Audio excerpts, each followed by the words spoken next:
Hello,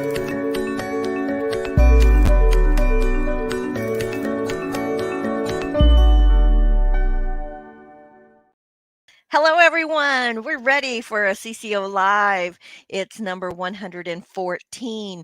This is where we take those topics and subjects that come in through the club. They always get priority, of course. And we discuss and kind of unpack what you want more information on. We get this question a lot.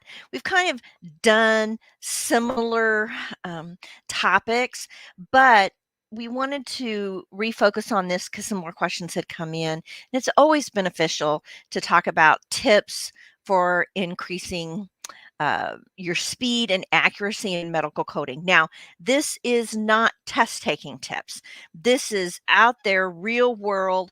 I need to increase my speed.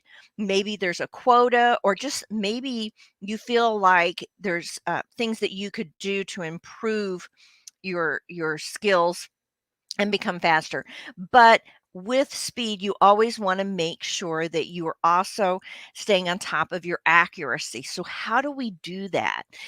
Well, we're going to just talk about office visits, may come back and refocus on inpatient or some other areas. But right now, with this video, we're going to do office visits. The first thing I can tell you about the tips is that it's all about what you know. You break it down in different areas, but knowledge is going to be the most important thing that's going to help you with both speed and accuracy. So, what do you really need to become more familiar with? And then I would say the top things are going to be those basics, the terminology. If you don't know what a term is, an abbreviation is, it slows you down. Now, there are several things that we probably take for granted that we know, like DM is diabetes. That's easy. COPD. You don't even say what it is. It's just COPD. That's going to help you to become more familiar. And again, those are common diabetes, COPD, and stuff. But what if we start throwing in things like the ejection fraction? How would you know by looking at the abbreviation that it's a systolic heart failure versus diastolic? And if you know that the systolic has an R in it and the diastolic has a P, it'll say like HFPEF. Well, that is for diastolic. That speeds you up, that knowledge of the terminology, as well as anatomy. I can't emphasize enough how important anatomy is. Plus, there's a lot of terms that could be used that's more than one location. The first one that comes to mind is cervical, right? So we have a cervical spine, but we also have the cervix as part of the female anatomy. So we need to be able to look at it and quickly abstract where we're talking and understand terminology and the as well as the anatomy of the body. We're going to break down. I'm going to tell you some major areas of the anatomy that you should be familiar with. Also, the disease process.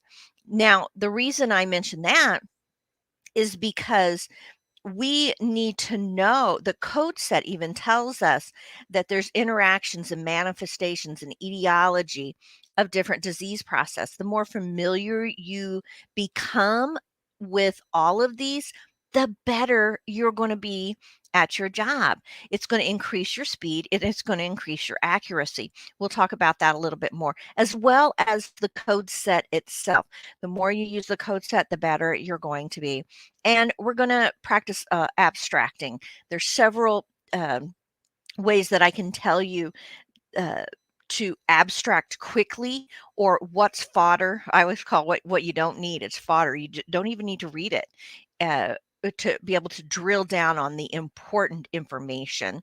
Again, it comes down to increasing your knowledge, and I like to say your knowledge base. What's the um, the base of the knowledge that you're going to build upon? Terminology and anatomy, I think, again, with the terminology, we want to know the abbreviations, which I've already alluded to, and we need to also don't use abbreviations the way we used to.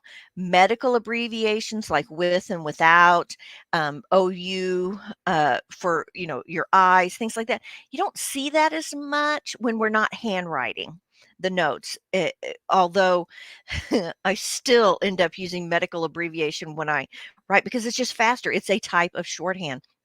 If any of you are my age and you remember shorthand when that was a thing, then of course it makes sense to you. You may even use those. But those acronyms for different types of diseases, as well as treatments and medications that are used, uh, that will assist you. There are lots of ways to increase your knowledge base. They have Quizlet, where you can go in and make your own flashcards, or maybe you just check on the websites out there that's available. I'm sure there's stuff both on the YouTube, and I think you can get things on Amazon that is pre-made flashcards for medical terms. There might even be something on Etsy and stuff where people have created fun and interesting ways to learn. However, uh, I would say that if there's an area that you know you're going to be working in, start there. So if you're going to be working in orthopedics, then start with that. Uh, uh, Abbreviations and the acronyms that are related to that field. Now, if you're going to be family practice, of course, it's across the board. You're going to see everything. But it can be daunting and overwhelming if you think that you have to, learn a medical dictionary, because that isn't actually the case. The more you do it, the more you expose yourself, though, the better and faster that you will get.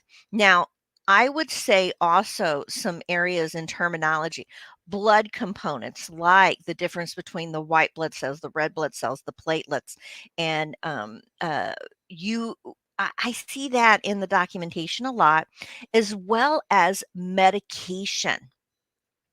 Again, just as important as anatomy and terminology is knowing the medications, being able to link the medications to the disease process. Uh, uh, some of the uh, areas that I have been so thankful to have worked that has benefited me in my career is working in a pharmacy. And those 5 years that I spent in a pharmacy made an impact and boosted my knowledge base that helps me still today. So again, medications and knowing them, being familiar with them is going to be important. Also, that being said, if you feel like these are areas that you struggle with, we also have a pharmacology course as well as an anatomy physiology course, medical terminology and anatomy MTA. Consider looking at those if you feel like this is an area that you need to either have a refresher or that you feel like you're lacking and need to build up your knowledge base. For the anatomy, I would say the areas that I would make sure I have a very thorough understanding, especially when you start out to build up your knowledge base, is one, the heart, the anatomy of the heart, because so many of the disease processes, they will focus in on the heart.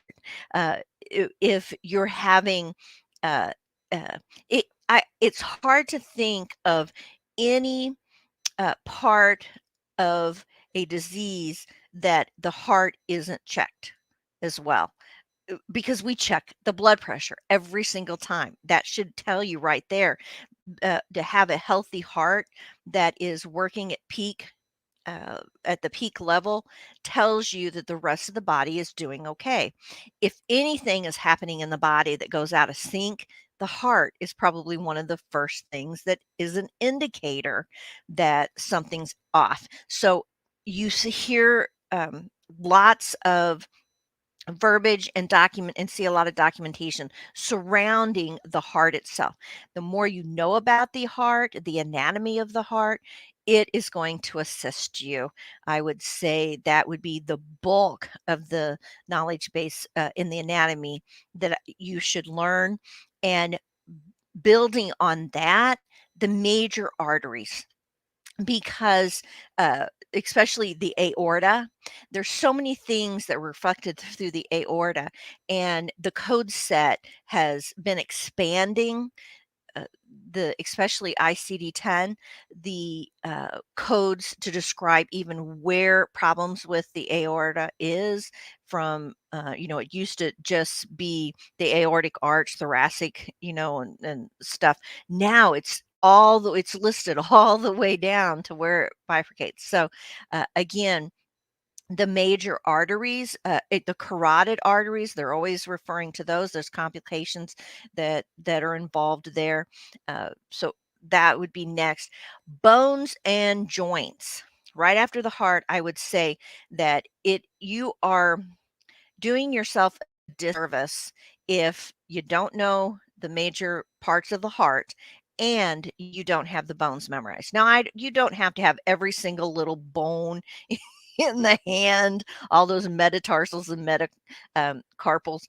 Uh, uh, you don't have to have those memorized.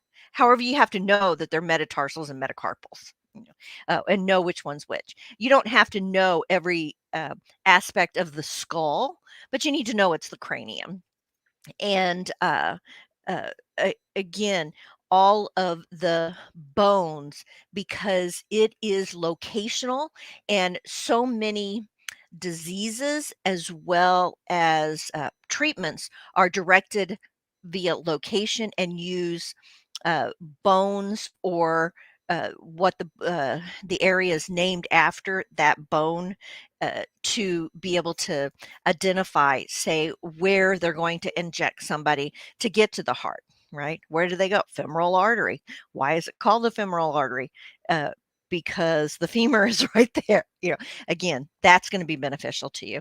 And then I think if I had to pick the next, I picked the digestive tract. And the reason I did is because just about all the other organ systems are pretty simple. You don't have a lot going on. It's not that there's not a lot in the disease process. It's just there's not a lot of parts and pieces to it. But the digestive tract has a lot, all the way from when you go into the mouth. Everything in the mouth ends up being part of the digestive tract and all the way out. But all of the parts of the intestines, the large intestines and the small intestines, are divided up. And you are going to see those terms again and again and again. So the more you know about them and where they are, it will speed you up. It will make you more accurate when you go to abstract the information that you need. Moving on, I would say disease process. With your knowledge of the anatomy and the terminology, next you need to understand how the disease process works. And we like to say as educators that if you're going to teach anything about the code sets, you start with diabetes. Diabetes, especially in ICD-10, covers the, all of the body systems. Uh, the main ones that are focused within the code set is going to be the kidneys, the eyes, neurological. And when we think neurological, everybody thinks, okay, the brain. No, the peripheral, not just the central nervous system, but the peripheral nervous system.